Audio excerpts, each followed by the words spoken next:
doesn't love a good mystery? A good whodunit? As a kid, I was obsessed with Scooby-Doo, like obsessed. I had a giant Scooby-Doo. I actually still have a giant Scooby-Doo. Got him at Sam's Club. I was literally like 5. It's almost your time of year, Lucky.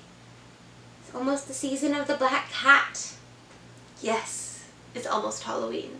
Okay, so I was like so excited when I got an email asking me if I would like to go to a special event themed around the new Agatha Christie movie, A Haunting in Venice, based off of her novel Halloween Party. And then also to go to a pre-screening of the movie. I was like, oh my gosh. Am I famous? Obviously not.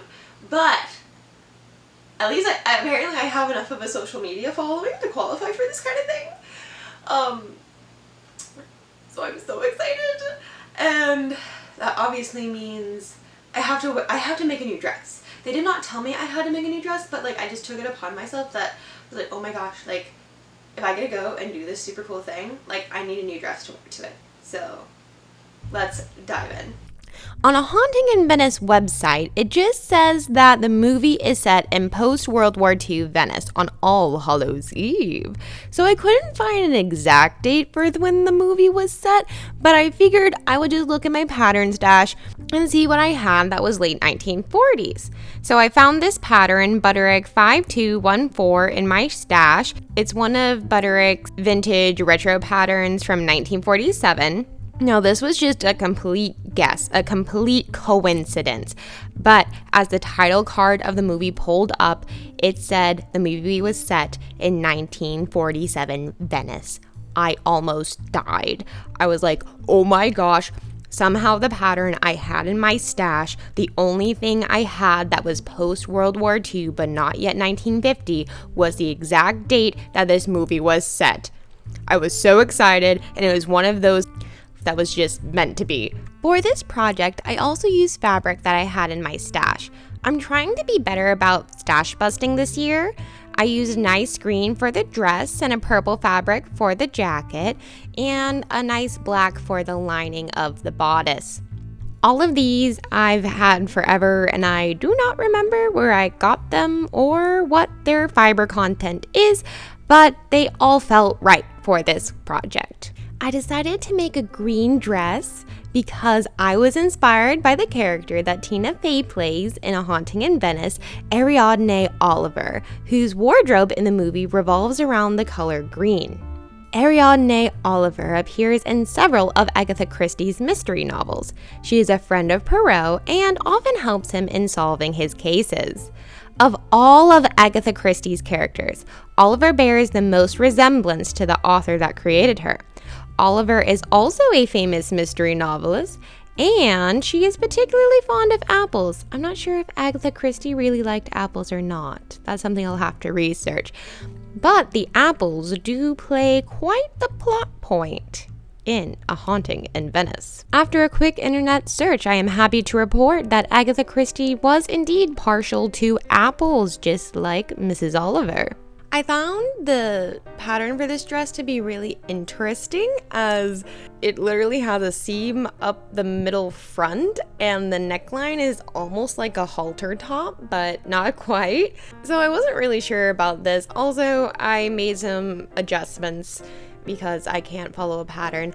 I decided to do the lining a Victorian flat lining way, and that the pattern did not call for that, but I decided to do that because of the way that the straps laid and just how the overall front construction was. I'm not sure if I would recommend it that way, but that's what I did. I also cut out 2 pockets because I really thought there would be a pocket on each side, but I was wrong. There's only a pocket on one side and then the zipper goes on the other side. But at least in the 1940s, ladies got 1 pocket ? The skirt was also really interesting. It was 4 pieces with a seam adjoining all 4 panels, which means that you had a seam in the front, the seam in the back, and then 2 seams on either side, which, funny enough, is exactly how my American Girl doll Molly's skirt is, how in her outfit that she comes in, her meat outfit. So I thought that was really interesting. I was like, oh, this is just a 1940s style. I think it's kind of weird to have like one giant seam up the front of your dress, but all right then. Here I am pinning the seams of the skirt together, sewing those all together, and then I will be joining, of course, the bodice of the dress to the skirt. The 1940s is a decade that I really have not done much work in, so I'm kind of new to this silhouette and methodology, but I think it's interesting. I'm not sure if it's my favorite decade of silhouette thus far, but it's growing on me. It's very boxy. It doesn't use that much material, even though we're in the post-World War II. We're only post-World War II by like 2 years. So it's still very reserved in its fabric usage. And I personally usually like bigger, fuller skirts. Alright, so it's pretty much together. Now I just have to make sure it fits me. So I've pinned the straps together. I'm a little concerned if the waist will go all the way around. Oh, no, it's perfect. It's good. I even have like a little bit of extra room. So, ooh. I wasn't sure how I was gonna like this because it has like the weird seam down the front. But I lined them up really good. Hopefully they stay lined up while I stitch them, and I won't have to like seam rip it and redo it. But I'm actually really liking it. Even has like a little bit of twirl, even though the skirt really isn't that full. Yeah. Alright, let's get this sewn. Seeing that the dress was indeed going to fit, I went ahead and I stitched the bodice to the skirt. There was, of course, one side left open, and that is going to be where I'm going to put the zipper in. Now, if you've watched my channel for any amount of time, you know that I don't have the best relationship with zippers.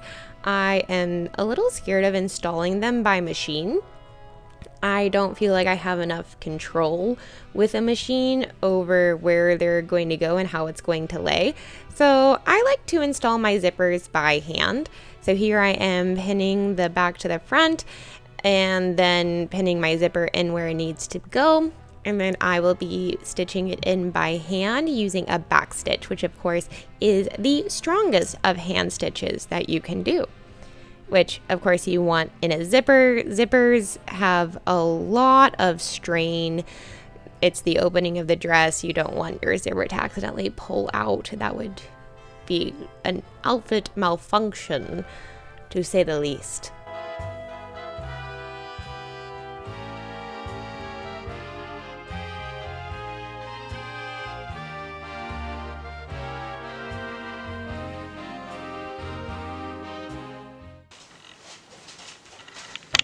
Alright, so the zipper is in. So I actually have like a wearable dress right now. I still don't have the closures on the neckline done. It's pinned at the moment. But I tried it on and it's okay.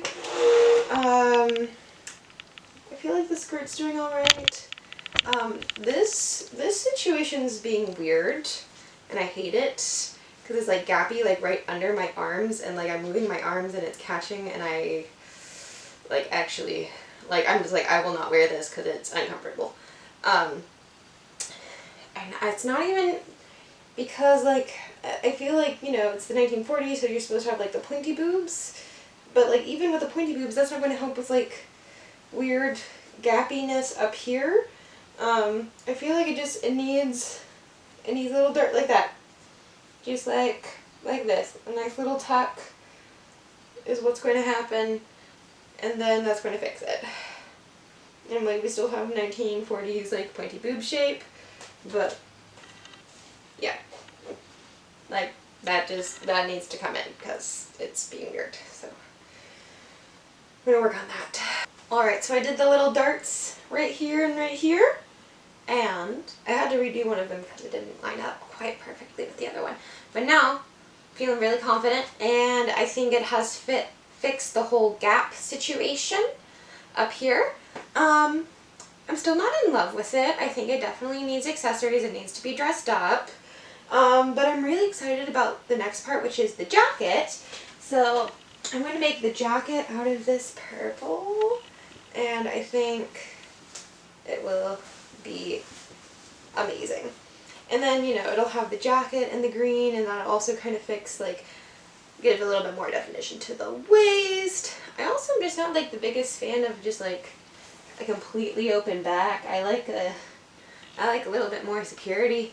Even though this feels pretty good, it's just like, I feel like the jacket will give me more wearable options. Like, with the jacket, I feel very confident in wearing it to work, you know, kind of things like that, since nowadays it feels like I spend most of my time at work adulting. But I'll get to wear this to, like, the movie, and then, like, maybe, like, in the Séance promotional event before the movie.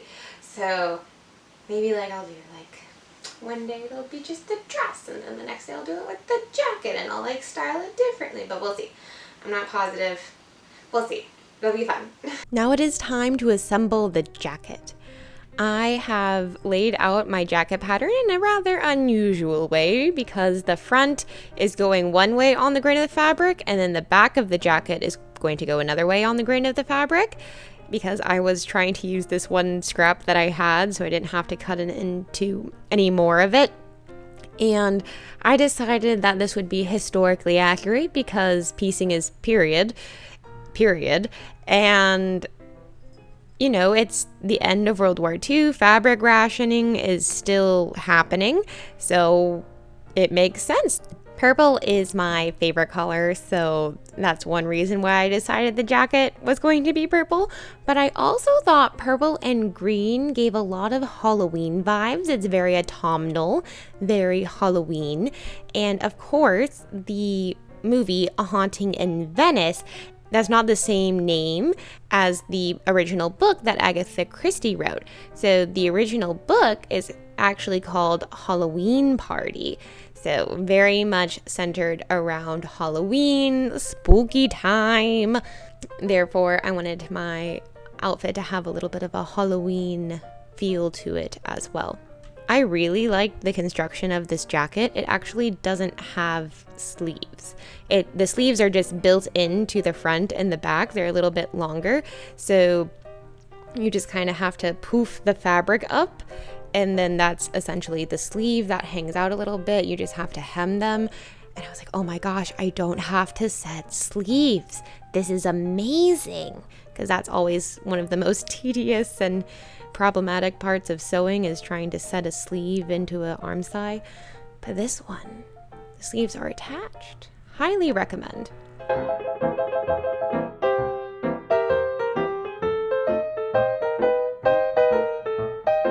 Alright, so the jacket is to a wearable state, so let's try it on.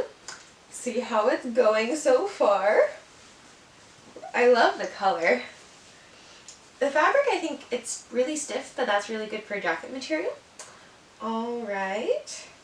So then eventually this will have facings on it, and then this will kind of just go right there, and voila!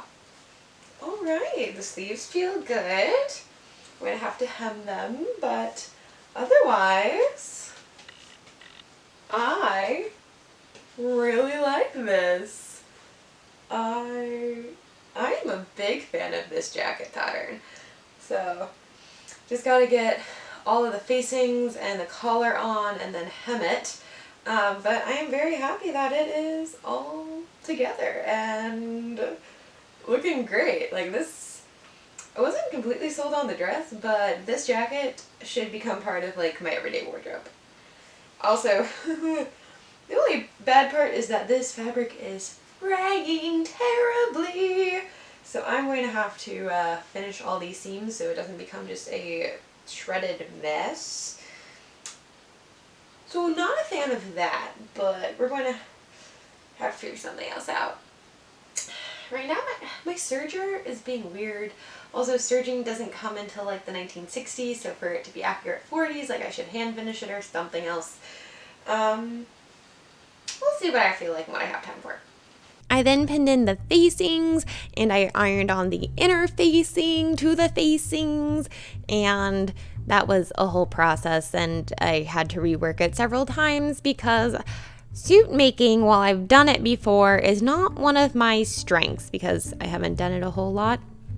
The collar in particular was a little fussy exactly about how I was to attach that, and I thought it was going to be one way, but then it turned out to be like a whole different way. But thankfully it did all work out in the end, but it was a process. So the jacket is looking fantastic here with the front facings, and I'm still kind of confused as to what I'm supposed to do with this collar. I pinned it on where I thought it was supposed to go, and I think I'm going to have to go back to the little bit of the drawing board on that one. Or maybe not. Maybe I just have to bring it around and then I stitch it here, and then it's okay, actually. Yeah, okay. I just have to I pinned the back, I just have to pin these parts down. Okay. I took a lot of time finishing the seams in this jacket because I want it to be part of my everyday wardrobe. I can definitely see this something I wear to work. And as you can see already with that back seam, this fabric frays terribly. So what I'm doing nice little rolled hems, double folded hems along literally anything that doesn't have a finished edge. And some of this I was able to stitch down by machine, and some of it I needed to do by hand. Lucky, of course, was incredibly helpful and a great sewing supervisor through all of this. But that definitely took the longest time, but it is also something that I am the most proud of in this garment. And I think it really shows all of those finishing details, even though they don't show, like they still show in the niceness of this jacket. I then decided on my button placement. I went ahead and I stitched a buttonhole, and I did this by using the buttonhole attachment on my sewing machine. All right, it's all coming together. I just have to hem this dress, put a little clasp back here, sew on this button. But before I do all of that, I want to try the dress on with the jacket and just kind of see how it is. Give me a little bit of like, yeah, it's gonna be great to get me over that finish line there. I am really proud of all the finishing work that I did on this jacket. The dress, I was like, I don't know, like it's okay. Probably not going to wear it like that much, except to like some 40s events and stuff, because now I actually have a 40s dress, and I had been lacking one of those, and then there are some events that I want to go to, so it'll be there, but I don't think it's going to make it quite into my everyday wardrobe just because I'm not the biggest fan of this neckline. But as I was making the jacket, I was like, I love this jacket and I want it to be a part of my everyday wardrobe, so I need it to be like really great. Alright, let's see. I want to try it out.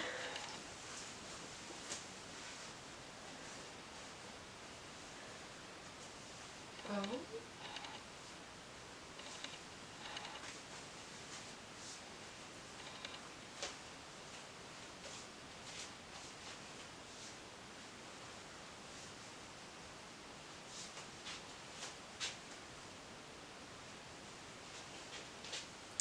I'm not sure why I was expecting it to be like, it's the 40s!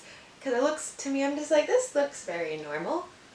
I think it's really going to have to be like all my accessories that pull it in, and I actually got like the best vintage hat today when I was out thrifting, and I'm so excited because I'm going to wear it to one of the events with this outfit. So yeah. It's good though. I like how the neckline works with the jacket. I like the combo. I think that's good. The jacket does feel like a little big, like I want it to be like tighter. So I might end up sewing the button like way over here and doing a kind of like, yeah, it's meant to be off center. We'll see. We'll see. It'll be good. I just had to stitch the button onto my jacket and then it was done. And like I said earlier, it really was the accessories that made this outfit, and thankfully I had a lot already in my wardrobe that I was able to pull out and play with and make this outfit something that truly was spectacular and did feel very 1940s. Here it is, all laid out on my bed, ready to go. Also, the hair and makeup were a huge thing that helped with making this outfit look 1940s, and Yo-Yo wanted to also not be left out of this process. She had to inspect to make sure everything was good to go for the Séance. Yes, so we were invited to the Wrens Nest, a historic house in Atlanta, for a séance. We had no idea who else would be attending until we arrived. It truly felt like something out of an Agatha Christie novel. I felt transported. It was such a wonderful night. This was a promotional event, of course, for the new movie, A Haunting in Venice, and the local news station was even there to do a story. I'll link the full story down in the description if you would like, but here's some snippets from it. Well, many of you watching know exactly what this house is. This is the Wrens Nest, the home of writer Joel Chandler Harris, built in the 1800s. It's a place many of you probably came to during a school field trip. But for one night only this week, it transformed into a 27-room mansion. The kind of Gothic place you'd find in an Agatha Christie novel.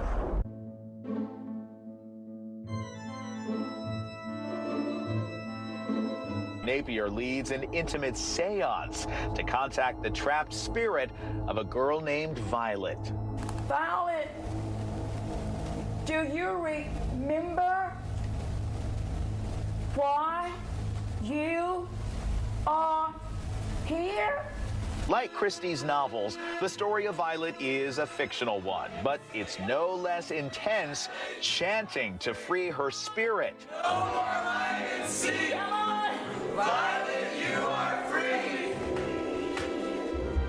She's moving. She's moving. She's moving. The next night, we attended a pre-screening of the movie downtown. I wore the green dress again, but this time with a lace shawl over it, because it is a more formal event, an evening occasion. I was very honored to be asked if I would host trivia before the movie, which was so much fun. Mary's a meadow, and he is Saint Mary Moore. Oh, I heard it. Yes, it's B. Yes, so St. Mary's Mead. That is where Miss Marple lives. Now, who played... Everything about this experience was just so much fun and so exciting.